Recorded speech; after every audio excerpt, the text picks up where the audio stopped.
Segundo a lei, fui fariseu. Segundo o zelo, perseguidor da igreja. Saulo vê a mensagem de Jesus como uma ameaça.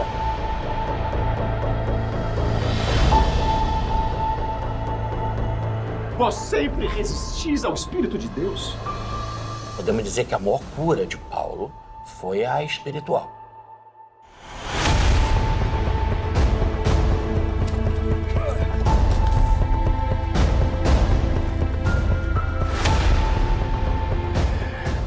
Senhor,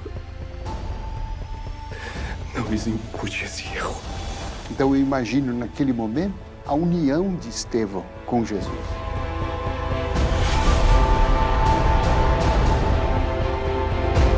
Paulo prega uma ressurreição espiritual. Então ele venceu todos os limites. E ele disse-me: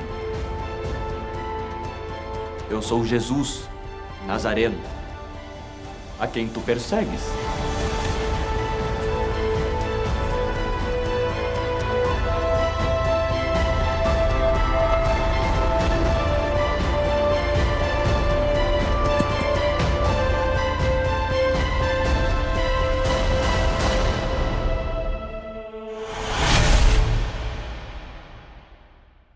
Ainda que eu tivesse toda a fé, de maneira tal que transportasse os montes, e não tivesse caridade, eu nada seria.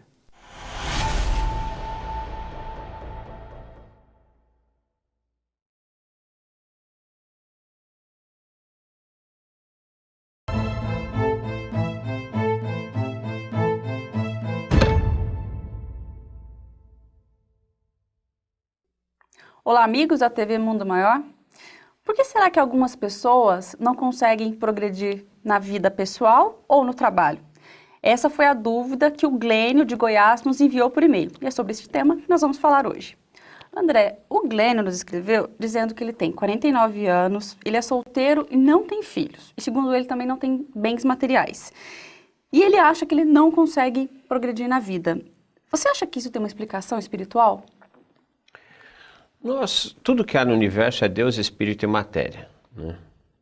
E o Espírito, ele está aqui para poder saber gerenciar, manipular, se utilizar da matéria. Então tudo é espiritual, né? Ele é um Espírito. Portanto, esta não completude para com as questões materiais, ela tem sim uma origem espiritual. Uma origem espiritual nele, Espírito, que ainda não compreende também a melhor maneira de lidar com a matéria. Em primeiro lugar, é preciso que se leve em consideração o que é êxito material, né? Porque existem muitas pessoas que estão milionários, bilionários, mas ao mesmo tempo são tão pobres que a única coisa que elas têm é dinheiro. E ao mesmo tempo, existem pessoas que não tem nenhum tostão, mas que tem tantos amigos, que está tão em paz com a família, com o trabalho que fez. Melhor seria que nós não estivéssemos tão polarizados, ou seja, nem tão preocupados com as questões materiais, nem pouco preocupados com elas, né? No ambiente religioso ainda há muito preconceito com o dinheiro, com a prosperidade. Por quê? Porque o religioso da árvore judaico-cristã, não da árvore judaica, mas da árvore judaico-cristã, ele tem um preconceito muito grande com o dinheiro em função de não compreender as passagens bíblicas evangélicas que tratam do assunto. Por exemplo, o jovem mancebo, que ele vai e pergunta para Jesus o que ele tem que fazer, porque ele já fazia tudo, e Jesus fala assim: pega tudo que você tem, vende, dá aos pobres e me segue, né? Então muitos que não entendem a profundidade dessa passagem acham que não é possível ter dinheiro, ter bens materiais e seguir Jesus. Então se auto-sabotam a tal ponto de crerem firmemente de que se alcançarem êxito financeiro e prosperidade material, eles se perderão. Então, em função disso, não se dedicam com afinco, com responsabilidade, em alcançar o êxito material. Há também aquela passagem que é larga a porta da perdição e estreita da salvação. Mas não significa que ela esteja fechada. Ela é estreita. Entretanto, se você alargar a sua visão de mundo para a importância das coisas espirituais, para a responsabilidade em lidar com a matéria, você pode muito bem ser riquíssimo e ainda assim ter o seu lugar garantido na espiritualidade superior, né? Então são esses preconceitos que estão armazenados no nosso inconsciente, fruto da nossa incapacidade de compreender o nosso espaço enquanto espíritos e manipuladores da matéria, que fazem com que haja este autossabotamento. E como fazer, André, para não ter este pensamento sobre si mesmo?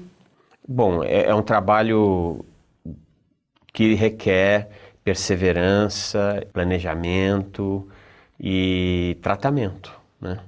É preciso procurar, na maior parte das vezes, um psicanalista, um psicólogo, deitar-se ao divã e ver o que está vindo do seu inconsciente acerca da plenitude, da abundância material. Onde é que está a fonte deste autossabotamento? É preciso conhecer-se, aquilo que o filósofo já nos trouxe 4 séculos antes de Jesus, né? A importância do autoconhecimento. É preciso conhecer-se. E é preciso, acima de tudo, eu diria, saber lidar com a matéria. Hoje nós estamos numa época abençoada.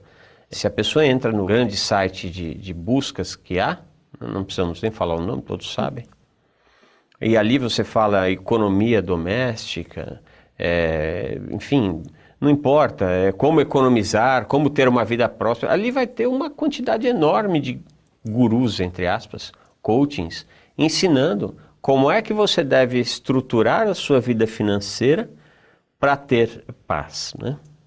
Mas, em verdade, tem pessoas que ganham um salário mínimo e estão muito felizes, né? Assim como tem pessoas que são milionárias e estão muito felizes. E o inverso é verdadeiro também, né? Pessoas milionárias muito tristes, pessoas muito pobres muito tristes também. Então é preciso saber lidar com a matéria, educar-se para tal. André, no caso do Glênio, ele cita alguns padrões aqui. Ele cita que ele é solteiro, não tem filhos, não possui bens. Você acha também que essa cobrança dele achar que ele não está progredindo, pode ser porque ele não se encaixa em alguns padrões impostos pela sociedade? Por exemplo, chega uma determinada idade, você tem que casar, você tem que ter filho, você tem que ter seu carro próprio, sua casa própria.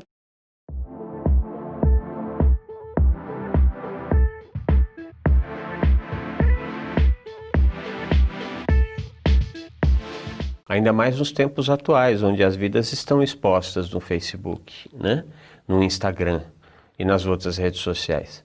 Então nós passamos a ter parâmetros como vida perfeita, a vida dos outros, sendo que cada um de nós tem o seu espaço no mundo, a sua forma de ver o mundo, a sua forma de evoluir nesse mundo, né? Existem pessoas, e não foram poucas, que optaram por não ter bens justamente para estarem prontas para a grande viagem de retorno para a espiritualidade. Isso não significa que eram miseráveis, muito ao contrário, muitos deles grandes e prósperos espíritos, inclusive ao lidar com a matéria, né? Chico Xavier, por exemplo, ele não alcançou os milhões. Entretanto, por sua lavra mediúnica, milhões e milhões de exemplares foram vendidos. Ele só optou por não ficar com aquilo, né? E quero crer que está entre aí os espíritos que mais alcançou a plenitude da sua missão aqui entre nós, sem necessariamente ter bens materiais. Agora, me parece que para ele é algo importante. Então, se é algo importante, ele tem 2 caminhos a traçar daqui adiante. Ou ele vai em busca, né, de uma certa estabilidade material, de uma certa garantia material, de uma melhoridade mais tranquila, por assim dizer, e aí ele precisa quebrar um preconceito, né? Ou um paradigma, né? Que depois dos 50 anos, por exemplo, não se consegue ganhar dinheiro.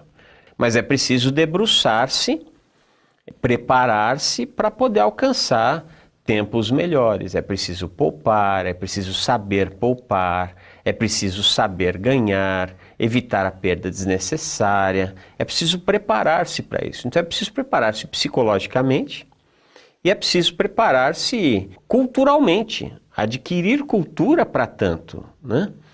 Também é bem melhor, embora muitos de nós, o que vale é o espírito. Sim, o que vale é o espírito, mas a matéria também vale. É bem melhor que tenhamos condições de estabelecer a nossa idade mais produtiva de tal forma a ter uma reserva para a melhor idade, né? Eu não consegui, não se preocupe, fique em paz, faça aquilo que você pode, cuide da sua saúde, né? Porque você pode assim trabalhar mais tempo e assim continuar a se manter. Está cheio de gente que tem carro do ano, casa extremamente confortável, mas está sofrendo muito para dar conta de pagar as prestações. E tem muita gente que está num aluguel de uma casa simples, mas está muito tranquila, fazendo sua alimentação e colocando a sua cabeça no travesseiro e dormindo em paz. Eu acho que é uma questão de nos afastarmos dos polos, né? Jesus vem e nos diz, eu vim para que tenham vida e que tenham em abundância. Vida em abundância é vida espiritual em abundância e é vida material em abundância. Abundância responsável. E até mesmo após os 49 ele pode se apaixonar, porque ele cita aqui que é solteiro, né? Então acho que ele ainda tem uma longa vida pela frente, né, André? Se for uma das necessidades dele, casar-se, ter filhos, por que não, né? Hoje em dia, já acredita-se firmemente que a criatura que chegará aos 150 anos de idade está entre nós, né?